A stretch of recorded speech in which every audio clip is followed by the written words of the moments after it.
Alors, après vous avoir présenté le Malbec réserve de la maison Bousquet, je vous présente son chardonnay réserve. Alors, quand on parle de réserve, que ce soit pour un rouge ou que ce soit pour un blanc, ça veut dire que c'est un vin qui va être élaboré avec des vignes euh, beaucoup plus qualitatives que des vins basiques et également, surtout, avec un élevage en barrique, plus ou moins long. Ici, en général, sur les vins de réserve, nous sommes souvent sur 10 à 12 mois minimum d'élevage barrique.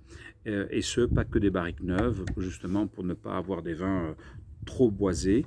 On va avoir des vins qui vont être élevés sur des barriques neuves, pour plus ou moins 20% des lots, et ensuite des barriques qui ont 1 an et 2 ans. La particularité de ce vin, c'est qu'il est vraiment vinifié à la bourguignonne.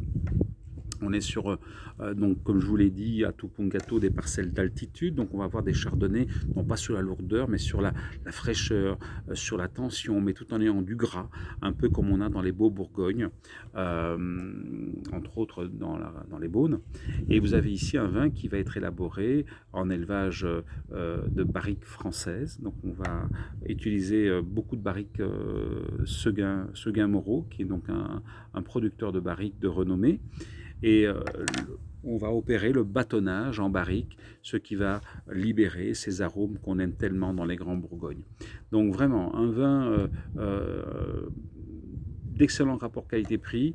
Comme vous pouvez le voir encore sur l'étiquette, 93 sur 100 pour le meilleur chardonnay organique de la sélection de James Suckling, donc qui est une sorte de référence de guide. Les gens connaissent Parker, Decanter, et là vous avez James Suckling qui a octroyé 93 points à ce vin. Donc pour les amateurs de Bourgogne, vraiment ici vous avez un bon rapport qualité-prix.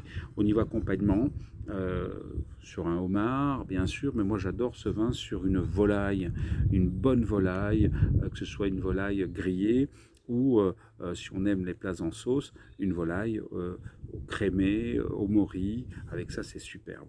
Alors avec certains poissons gras comme la morue également, c'est très très bon, ou la lotte. Alors voilà, encore un peu de voyage sans trop voyager.